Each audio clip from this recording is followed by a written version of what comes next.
Жалпы Өмекең бұл еңбекпен шыңдалған ағартушы. Ағартушы деген кісінің мәртебесін немесе мынау жүрек қалауымен таңдаған мамандығын ерекше айтамын. Өйткені 50-60 жылдарда біздің қазақ елінде қайта жаңғырған, кешегі репрессияларды көрген, соғыстың қиындығы, түрлі нәубеттердің қиындығын көрген қазақ халқына ағартушы, мұғалім деген мамандық өте қат болды және маңызды еді. Өмекең сол мамандық таңдап алған адам. Жалпы өмірінде ағартушылықты сол халықтың өрісіне, халықтың бір серпілісіне, жаңғыруына пайдаланған адам. Сондықтан мен Өмекеңді ағартушы, қайраткер деген ұғымға сыйдырғым келеді. Сонымен бірге бұл кісі қазақ өзі шет қонған қазақ бар, түрлі тағдырдың тауқыметімен шекара белгіленіп кеткенде шекараның ар жағында қалып қойған қазақ бар. Сол түркімен қазағының арасында болып, аз қазаққа, үлкен қазақтың арасында, үлкен арада көпір болған азаматтардың бірі. Сол жерде ағартушылық жұмысын басқарып, сол жерде үлкен білім саласында істеп. Ал енді біз көбінесе Өмекеңді бұлай 90 жылдардың басынан бастап біле бастадық. Өмекең алғаш мынау бұрын аз зерттелінген, тіпті аты ғана айтылып, бұлай қызметтері көп байыпталмаған мемлекеттік дума депутаттары туралы зерттеулер жүргізді. Бұл естеріңізде болса, жалпы бұрында Ресей мемлекеттік думасы туралы тек қана тарихта бір парламенттің алғашқы бір тәжірибесі ретінде жалпы ғана бірақ қараланып айтылатын. Сондай патша үкіметі кезіндегі бір оқиғалардың аясында қарайтын. Соны Өмекең әзірлеп отырып зерттеп, мемлекеттік думаға, бірінші мемлекеттік дума, екінші мемлекеттік думаға сайланған қазақтан шыққан өкілдер, солардың еңбектері, солардың өмірбаяны, сол кездегі жалпы думаның Ресей тарихы мен Қазақстан тарихындағы орны, осының бәрін жақсы зерттеп шықты. Сөйтіп үлкен тарих ғылымында осы дума саласын танытқан үлкен тұлға ретінде ғылыми бір беделге көтерілді, мәртебеге көтерілді. Бірінші айтатыным, жаратушыға ризашылығымды білдіріп, рахмет айтайын деп отырмын. Өмірімде алуан түрлі жағдайлар болды. Солдатқа кеткен, Отан соғысына қатысқан, солдаттың соңында қалған тұяғымын. Әке деген асыл бейнені көрмей өскен адаммын. Оның қандай екенін білмеймін. Себебі ол кісінің суреті де сақталмаған екен бізде. Мен туғаннан кейін, 40-мнан шыққаннан кейін, әкем сол соғысқа аттанған. Соғыс адамзатты қатты қинаған соғыс қой. Ол 1941-45 жылдардың арасындағы соғыс. Кеңестер одағының 27 миллион адамын алып кеткен соғыс. 27 миллион адам опат болған соғыс. Енді сол өмірдің барлық қиыншылығын біздерді тәрбиелеп жеткізу жөнінде анамның иығына түсті. Анам ауыл шаруашылығында өзінің азғантай шағын шаруашылығымен жүрген адам. Ол мені оқыту да ол кісіге оңай болған жоқ. Ол кісінің жүрген жерінде мектеп жоқ. Ал мектебі бар жерге барғаннан кейін кісінің үйіне жатуға тура келеді. Барлық жерде дерлік интернат жоқ. Сондай қиын жағдайлар болды. Сол кездердің ішінде науқастанып қалған кездерімізде болды. Алыс сапарға шығып адасқан кездерімізде болды. Түрлі қиыншылықтар болды. Сол бірінші жаратушыға рахмет айтып отқан себебім, сол қиыншылықтардың бәрінен аман есен өтіп, 80 деген жастың төбесі көрініп тұрған шамаға келіп отыр. Ағамыздың тік жүріп, адамдарға сөйлегенде жылы жүзді, тіке қарап, жымиып, өзіне баурап алатын қасиеттерін байқадым. Ағамыз осы мінезімен үлкен жеңістерге жетті деп ойлаймын. Енді ұстаз, мен жалпы бірінші классқа мына Форт Шевченко қаласында бірінші сыныпқа бардым. Ол сыныпта Шымырып деген ағамыз ұстаздық еді. Сол ағамыздың алдында қалам ұстап, А деген әріпті салып, одан бастағанбыз. Бұл енді соғыстан кейінгі қиын жылдар болатын. Форт Шевченконың басында қазіргі қала емес, асфальт жоқ, тоқ жоқ. Ондай қиын кезде біз соларда оқыдық. Ол кезде соның өзінде де халық артық асы болмаса да барымен бөлісетін мырза көңілі болады. Сөйтіп мен сол бір таныстардың үйіне жатып, оларда бірінші сыныпта солардан бастадым. Фортқа барған сайын сол көк мектепте болып, өзімнің ұстазымды еске алып, ол ризашылығымды білдіріп тұрамын. Содан кейін бірінші класста оларда мен толық бітіре алмадым. Қазір Саура деген жер бар мына Форттың жолының бойында. Ол кезде Саура деген теңіздің жағасында халқы көп, үлкен ірі поселок кент болатын. Сол бүгінде соларда бірде-бір үй жоқ, ел көшіп кеткен бәрі. Сол арада бірінші класстың қалған бөлігін оқыдым. Соныменен екінші классқа, Сенек деген жерде екінші классқа бардым. Сонан ығыса екінші класстың соңында мына Бегдашының жанында 6-шы көл деген жердегі мектепке барып, сол арадан оқыдым. Жатқан жері жайлы болсын. Жұман деген апамыз менің ағам Мамужан екеумізді алып барып, соларда оқытамын балдарды деп барып, арнайы ас үй жоқ, киіз үйді құрып, үйдің ішіне кілем ұстап, сыртқа іргесін көміп, сол мектепте біз оқуды бастадық. Жалпы мен орта мектепті Красногорск қаласында нөмір 3 қазақ орта мектебін бітірдім. Бұл бір ерекше мектеп болатын еді. Сол елдегі Түрікмен жеріндегі қазақ интеллигенциясы азаматтардың көп жиналған жері болатын. Жан-жақтан келген қазақ балалары ойдан қырдан жиналып сол мектепте оқитын. Бұл мектептің және бір артықшылығы, мектептің жанында интернат болды. Сол интернатта Бекес, жергілікті халық Бекес тамы деп атайды. Бекестің үйі деген сөз, тамы деген. Сол мектепте, сол интернатта жатып, сол мектепте оқыдық. Сосын енді интернатқа арнайы салынбаған үй ғой. Кезінде үлкен бөлме қылып салған. Соған кештіғырым балалар тамағын ішіп алғаннан кейін кешке сол үлкен бөлмелердің ішінде жастықты қолдарына құрал қылып алып, біріне бірі жастықты атып, ойынның кәдімгі көрігі қызатын. Енді мен сол соңғы 9-10 класста оқуым керек. 10-9 класста оқыған кезде жаңағы интернатымыздың іші жаңағыдай бір жақсысы мектеп біздің жанымызда болды. Соған кітаптарымды аламын да кешке мектепте ешкім жоқ, бос бір аудиторияға, бос бір сыныпқа барып жіберіп, сол арада оқуға тура келді. Содан кейін және бір менің сол Красногорск қаласында жүргенде бір жақсы көретін үйім болды. Бұл үй қалалық кітапхананың үйі. Ол қалалық кітапханаға сенбі жексенбі күні барып, оларда кітапхананың ішінде өзінің буфеті бар. Шайыңды ішіп, солардан кітабыңды қарап, оқып, олардан жұмыс жасауға тура келді. Сөйтіп жүріп, сол орта мектепті бітірдім. Үлкен ұстаздарымыз болды, елдің белгілі азаматтары. Дәулет Айшуақов деген ағамыз болды. Ол кісі мектептің директоры еді, білімдар адам, математик. Оның үстіне ол кісі шахматист, шахматтан кәдімгі үлкен сайыстарға қатысып, сол бірінші орын, екінші орындарды алып жүрген азамат. Оның сол кісінің тәрбиесін көрдік. Класс жетекшіміз болды, Баданов Әзи деген азамат. Ол кездегі мектептің бір ерекшелігі, мектепте ер адамдар көп болатын ұстаздардың арасында.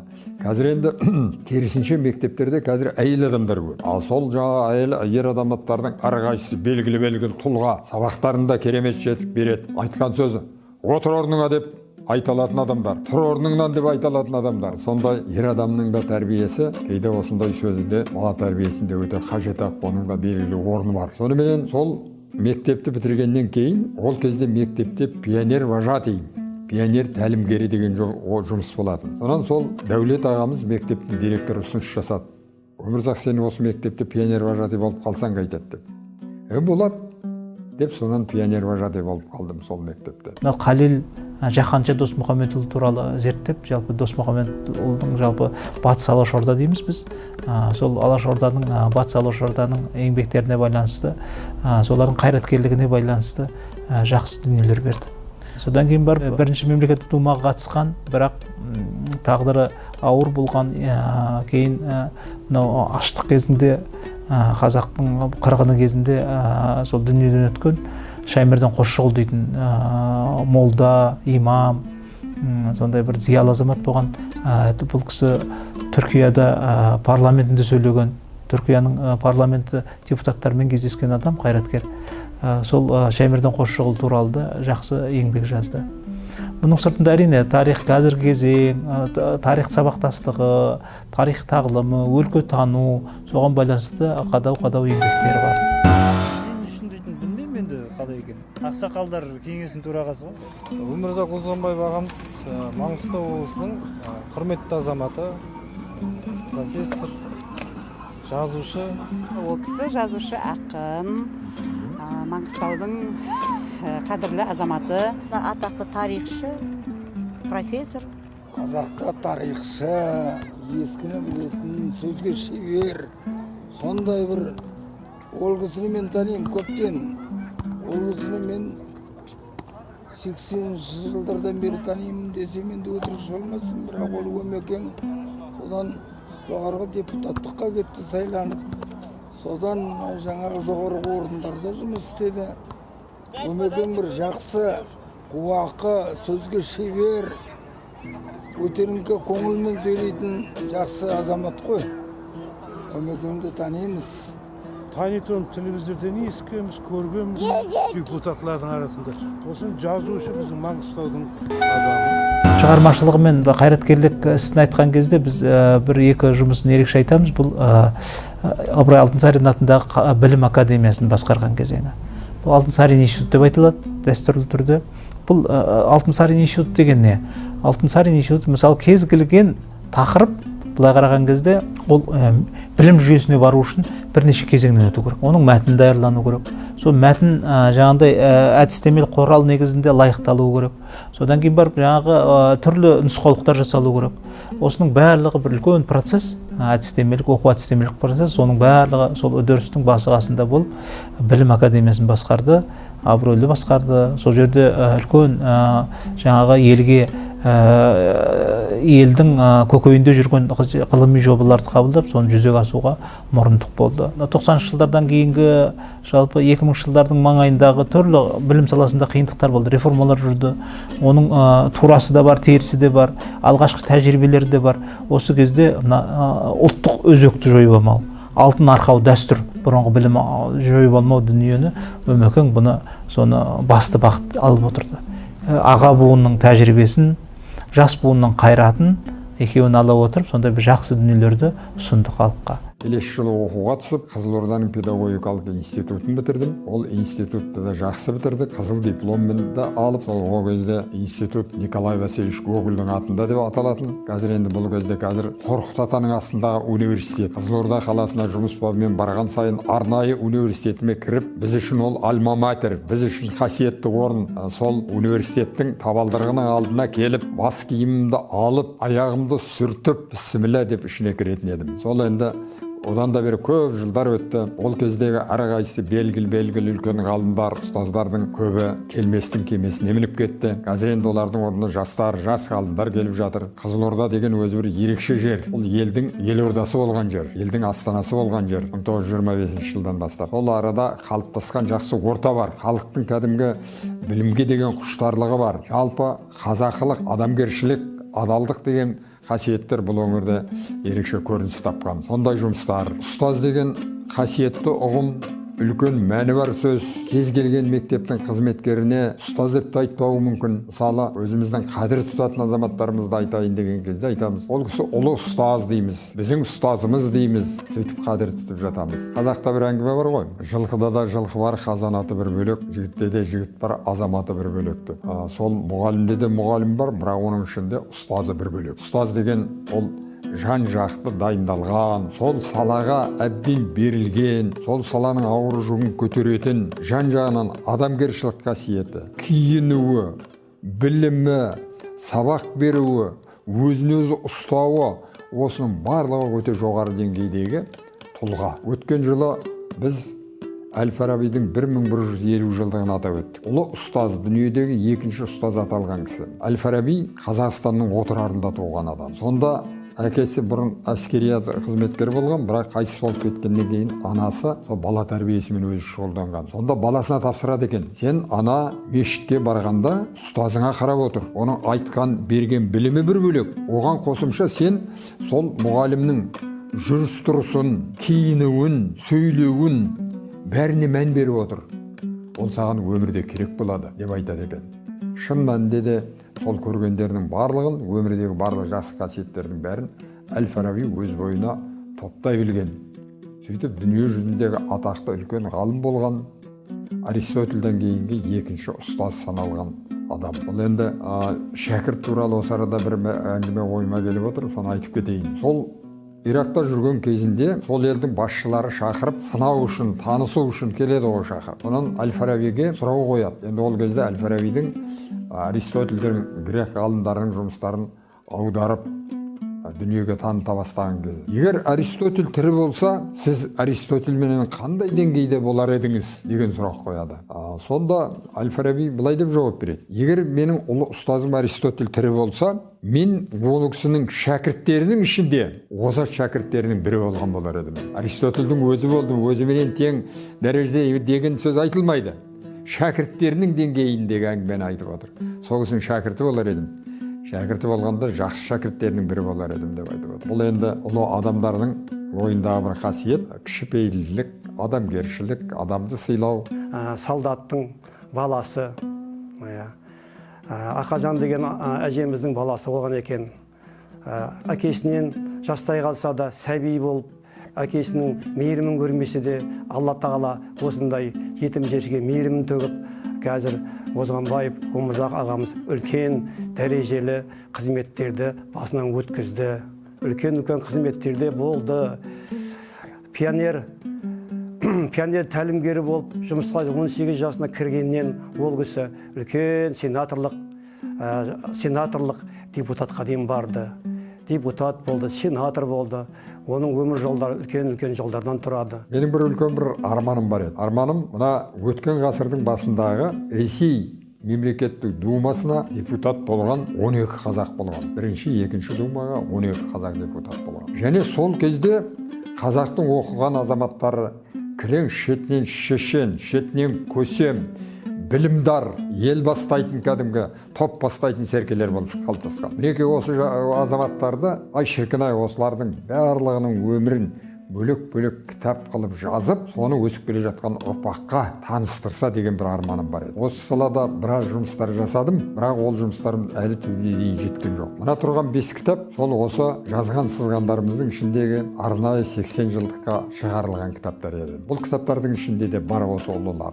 Бұл ұлылардың өмірінде адам үйренетін көптеген қасиеттер болған. Бүгінгі жас ұрпағымызға соның тәрбиесіне қажетті көптеген жайлар бар. Бұл азаматтардың елдің алдындағы биік беделі, өмірлерін, бүкіл өмірін халыққа қиған адамдар. Сол заманда олар егер сол күйкі тіршілікпен өзінің отбасымен кеткен кезде, сол заманның белгілі үлкен тұлғалары болатын адамдар еді. Мысалы, Әлихан Бөкейхановты айтайық. Әлихан Бөкейханов туралы Әлімхан Ермековтің айтқан мынандай әңгімесі бар. Әлімхан Санкт-Петербургтағы Орман институтының экономика факультетін бітірді. Және Ленинмен бірге экстерн ретінде Санкт-Петербургтың университетінің заң факультетін екеуі бітірді. Әлихан Бөкейханов бұл терең білімді адам еді ғой дейді. Ол кісі 9 тілде еркін сөйлейтін, жазатын еді дейді. Біздің онымыз жиналғанда Тоқырауының өзеніндейміз дейді. Ал Әлихан ол дария еді ғой, ол Балқаш көлі еді ғой дейді.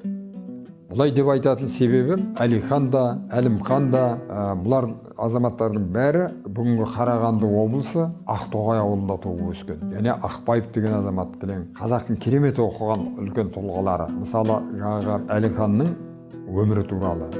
Ол кісі былай дейді, мен түрмеде жатырмын дейді, бірақ ораза ұстап жатыр. Ауыз бекіткен кезде қара сумен бекітем, ашқан кезде қара сумен ашам. Басқа тамақ жоқ. Соның өзінде мен оразамды тастамай ұстап жүрмін.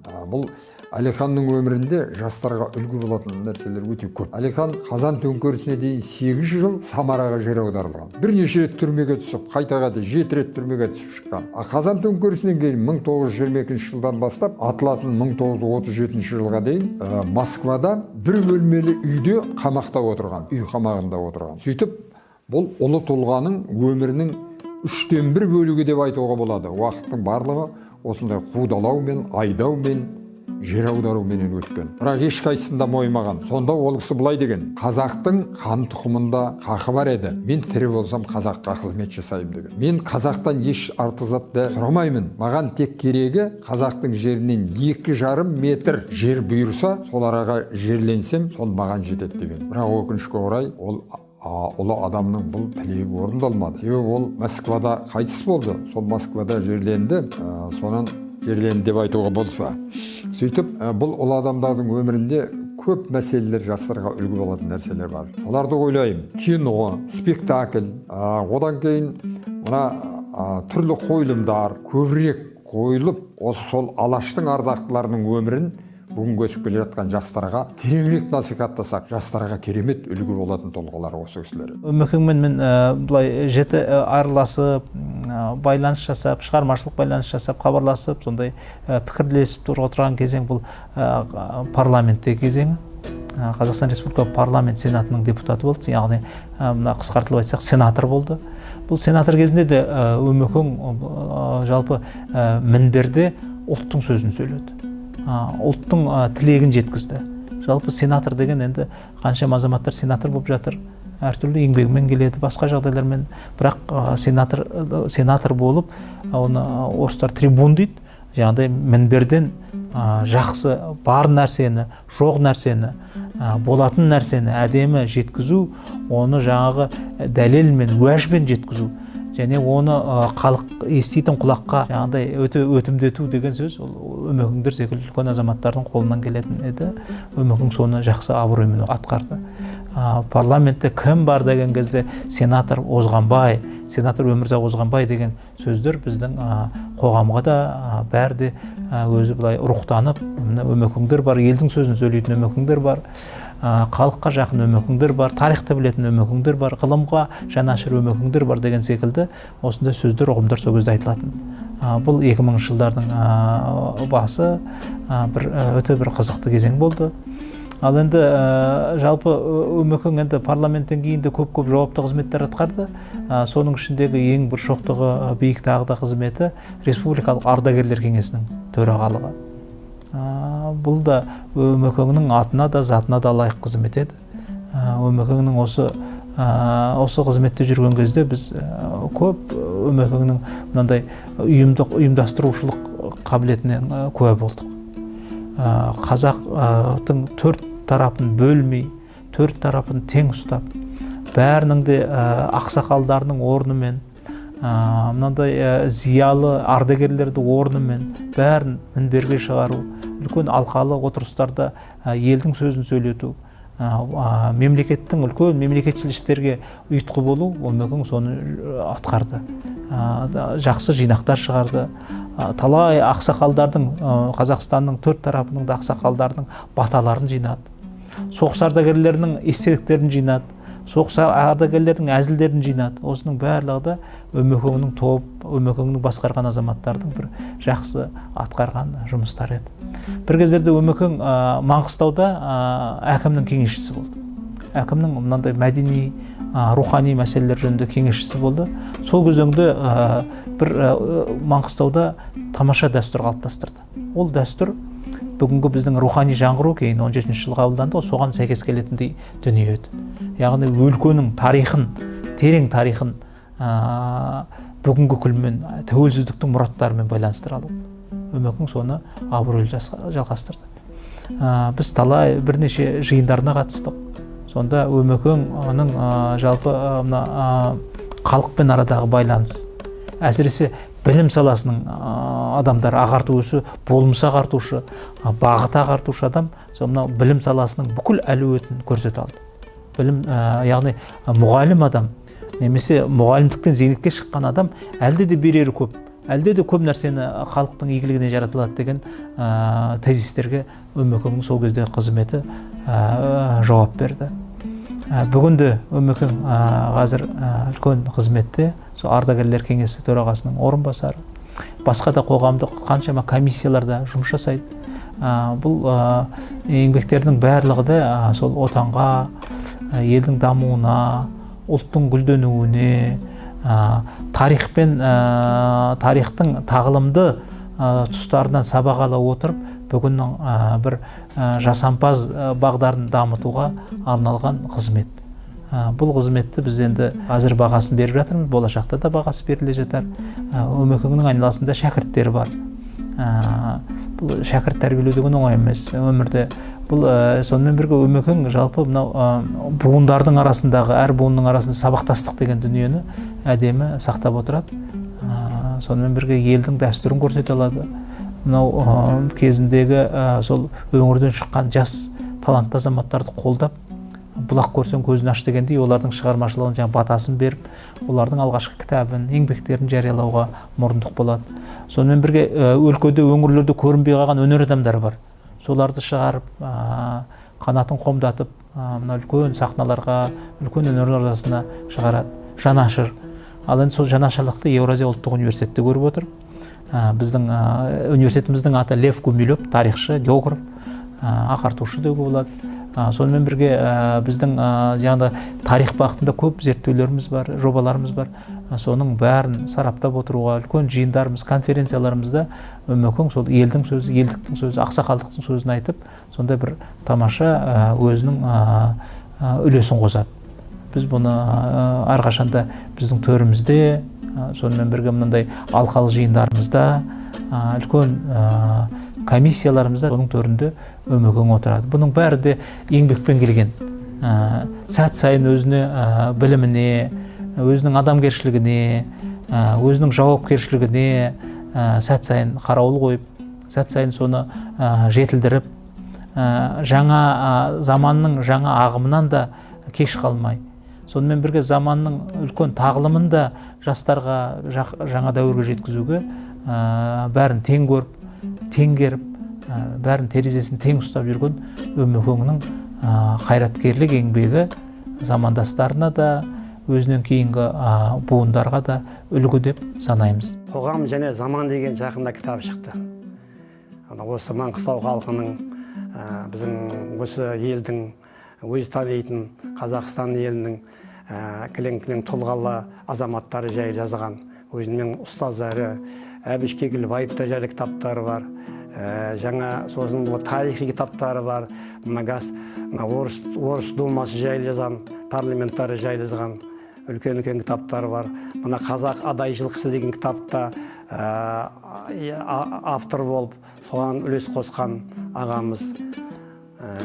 Үлкен сосын методикалық әдіснеме, білім саласында көптеген кітаптар шықты. Менің ең бірінші бітірген факультетім ол осы жаратылыстану факультеті. Жаратылыстану факультетінде ең жетекші оқылатын пәндер химия, биология, тағы осыға жаратылыстану циклына жататын пәндер. Ал одан кейінгі өміріміздің барлығы оқумен өтті. Мен одан кейінгі кандидаттық диссертациямды Москвада, педагогикалық академияда, оның жалпы проблемалар институтында қорғадым. Одан кейінгі докторлық жұмысымды Алматыда Шоқан Уәлиханов атындағы Қазақтың тарих этнология институтында қорғадым. Одан кейінгі оқулар, сертификаттардың көбі Токиода, Лондонда, Гаванада, осындай елдерде алынды. Мен енді өмірімнің бір ерекше жарқын беті деп өзім есептеймін. Осы дәуірдің берген мүмкіндігі мына республикалық деңгейде жұмыс жасап жүрген кезде көптеген елдерге 30-дан астам елге делегациялар бастап барды. Сол елдерде не бар? Жаңа тәуелсіздік алған қазақ елі үшін қажет, бала тәрбиесі үшін, білім беру үшін, жетілдіру үшін деп осы мәселелерге арнайы мән беретін еді. Барған жерімізде енді біздің бірге барған азаматтар кейде пендешілік, енді бәрі де былай не ғой?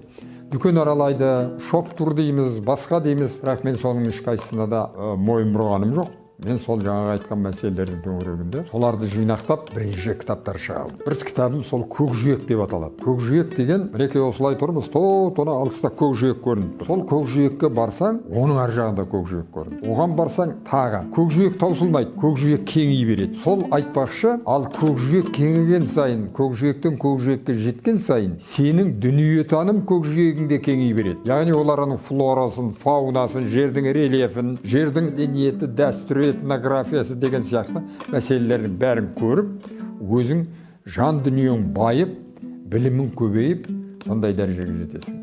Мен сол көкжиек деген кітабымда осы мәселелерді барған елдерімде. Одан кейін бір кітапта Жапонияға арнадым. Ол Жапонияда «Там, где восходит солнце» деген кітап. Күннің шығар жері ғой. Сол мына біздің континентімізге күн сол жақтан көтеріліп шығып белгіледі. Сондай ол күннің шығысындағы ғажайып ел деп те атадым. Бұл ел бір ерекше дамыған ел. Бұл елдің және бір ерекшелігі халықтық дәстүріне ерекше берік ел. Бұл ел ұзақ жылдар изоляцияда өмір сүрген. 300 жылдай басқа елдермен араласпай, елден көп шығармағанда, көп елге кіргізбегенде. Сөйтіп бұл елдің өзінің ұлттық дәстүрлерін сондай дәрежеге дейін жеткізген. Шетелден келген адамдар ең бірінші сол елге келгеннен кейін сол елдің ұлттық ерекшеліктерімен танысады. Оның ішінде оның киетін көйлегі, оның ішетін тамағы, экибанасы, бұның барлығын сондай дәрежеге дейін жеткізген жапондықтар. Бүкіл дүние жүзінде оны айтады, сыйлайды, олар туралы жақсы әңгімелерін айтып жатады. Сондықтан осы мәселелерді мен сол жаңағы «Там, где восходит солнце» деген кітабымда пайдаландым. Мен бір үлкен ұлы адаммен жолдас болдым. Ол адам Оскар Луиджи Скальфаро деп аталады. Ол кісі 5 жыл Италияның президенті болған адам. 45 жылдай сол елдің депутаты болған адам. Сонда 50 жылдың үстінде бұл кісі үлкен саяси жұмыстардың тізгінін ұстаған адам. Сол кісімен бірге жүрген кісі ол кісі айтты: "Мен дүниеде ерекше бағалайтын екі мамандық бар" деді. Біріншісі бұл ұстаз деді. Сол біреудің бақытын аялайтын, өзінің жанын аямайтын адам бұл ұстаз. Сондықтан бірінші ұстаз туралы айтамын, жақсы көремін. Екінші айтатыным, халқының қамын жейтін парламенттің мүшесі болған депутатқа жететін ешқандай жұмыс жоқ деп есептеймін деп сөйді. Сонымен осы екі жұмысты мен ерекше бағалаймын деп сөйді. Сол айтпақшы, мен де осы екі жұмыстың екеуінде де болдым. Сол жаңа сіздің айтып отырған сұрауыңызға менің берер жауабым, бұл дүниедегі мен ерекше бағалайтын мамандық бұл ұстаздық. Бұл ұстаздыққа сенің алатын ләззатың, ана бірінші классқа келген баланың қолына қалам ұстатып алғашқы жазуын жаздырдың. Мына Мұхаммед Салих ассаламның жанында жақын жүрген адамдардың бірі Әзіреті Әли. Бұл кісі ғалип болған, сол елді басқарған адам ғой. Сонда сол Әзіреті Әлиден мынандай әңгімесі бар екен. Маған бір әріп үйреткен адамға мен 40 жыл қызмет жасауға дайынмын дейді. Сол айтпақшы, алғашқы қолға қалам ұстатқан, әріпті үйреткен, оны қосып буынды шығарған, одан сөйлемді шығарған, оны эссеге айналдырған ұстазға кім жетеді? Ал енді сол ұстаз санасы бар балаға бүкіл өмір бойы маяк алдында жарық шам болып қалады. Бірінші ұстазыма жетсем дейді. Ұстаздың бойында жақсы қасиеттердің барлығын ол өз бойына топтастыруға тырысады. Өмекеңнің мынау жеткен асқаралы мерейтойы құтты болсын. Бұл мерейтой кезеңінде Өмекең жай қоралақан келген жоқ. 5 томдық таңдамалы шығармалар жинағын шығарды. Бұнда да сол бұрынғы жаңа біз айтқан еңбектердің көбісі жинақталған. Сонымен бірге публицистикасы да бар. Публицистикасы да Өмекең жаңа дәуірдің жақсы ойларын, сөздерін жеткізіп отырады. Бұның бәрі де Өмекең Өмірзақ Озғанбаев дейтін әлемді, шығармашылық әлемді құрайды. Бір жағы ағартушы, бір жағы ғалым, бір жағы қайраткер. Біз мысалы Ахмет Байтұрсыновтың мынандай сөзі бар. Қазақ жоқ іздеген халық дейді. Қазақтың іздейтін жоғы не? Қазақтың іздейтін жоғы озық технология, озық техника, дүниенің дамыған елдерінің үлкен үлгісі. Осылардың барлығын қазақ бойына сіңіру керек. Біз кейде ойлап айтып жатамыз, қазақ дүниежүзілік ғылымға қандай үлес қосты деп. Ондай үлестер де бар, бірақ олар көп емес. Сондықтан біздің халқымыздың алдында үлкен дамудың даңғыр жолы тұр. Біздің елімізден халқымыз жалпы бұл талантты халық. Сондықтан сол талантын жарқыратып көрсететін өмірде жағдайлар болу керек. Ол үлкен додаға қатысу керек. Біздің қазіргі мына болашақ бағдарламасымен оқып келіп жатқан жастарымыз үлкен өмірдің додасына қатысып жатыр. Олар себебі дүниенің көптеген елдерінің жастармен бірге оқып жүр. Олардың деңгейімен өз деңгейлерін салыстырады. Сол елдегі оқудағы озық үлгілерді өзіне сіңіреді. Сөйтіп еліне келіп жатыр. Бірақ енді бір нәрсе бар. Мына Жапония деген елде Европаға жіберіп, Америкаға жіберіп оқытатын жастарын шетелге кетер алдында солармен арнайы жұмыс жасайды. Онда ол жастарды сол өзінің елінің тілін, ділін, дінін, дәстүрін, тарихын білетін дәрежеде, соны ұмытпайтын дәрежеде кету керек. Мысалы, қазір орысша сөйлеп барып, сенің қазақтың жаңа айтып отырған барлық асыл қасиеттерінің бәріне мән бермей келсе, ол енді сол елдің бір белгілі бір сол елдің оқытқан елдің адамы сияқты болып шыға келеді. Ал енді ол дүние жүзіндегі өз еліңді де терең біліп, шетелдің озық техникасы мен технологиясын да білімінде игеріп, елге келсе, ондай адам қос тізгінді қатар ұстап отырған адам болады. Сондықтан ол адам еш уақытта сүрінбейді деп есептеймін. Ол адам сол өзі өмір сүрген ортада өмірдің қан базарының алдыңғы легінде жүреді. Жақсы педагогтарға менің айтарым, педагог қасиетті жұмыс. Егер педагогиканы өзінің жан тәнімен таңдап алған адам болса, ол педагогикадан еш уақытта кетпейді. Жалақысы аз еді, анау еді, мынау еді емес, сол салада еңбек етеді. Қазір шүкір біздің елімізде қабылданған заңның негізінде ұстаздардың да қазір жалақысы өсіп, алдағы уақытта да өсе беретін осындай бағыты бар. Оның негізі сол ана баланы сүйген, баланың әрбір күлген, қуанған сәтінен ләззат алатын адам. Сондықтан ол еш уақытта мектептен кетпейді. Енді ол жас мұғалімдердің әрине бәрі іштен туып жетіліп керемет болып тұрпайды. Олар үйрену керек. Ана жоғарғы мектептің берген ғылымы, педагогиканың негіздері, психологияның негіздері ол өзіңменен бірге болады. Сонымен қатар мына елдің ішіндегі қарт ұстаздар, елдің бала тәрбиелеу дәстүрі, этнопсихология деген ғылымдар бар. Соларды тереңірек меңгеруге талаптану керек. Ол адамның қос қанаты сияқты адамды кәдімгі алға сүйрейтін, сол кәдімгі сол саланың терең білімді маманы болып шығуға үндейтін сондай сала. Сондықтан жас ұстаздардың алдында көптеген үлкен биіктер тұр. Сол биіктерге менің мына жерлес ұстаздарым қанатын жайып, қомдап, сол биіктерге ұшады, бағыттайды деп тілеймін, сол тілегім қабыл болсын. Жас күнінен қиындық көріп, әбден бейнетпен жетіліп, барлық жаңағы сол өз заманының мехнатын шегіп, бірақ соған қарамай бәрінен де әдемі қорытынды шығарған, нәтиже шығарған Өмекең бүгіндері жаңағы бейнеттің зейнетін көретін жаста. Сондықтан да халық қалаулысы, елдің елеулісі Өмекеңнің өмірдегі жолы ұзақ болып, берер әлі еңбектері де, ұрпаққа, жастарға берер батасы да әлі баянды бола берсін деп тіледік.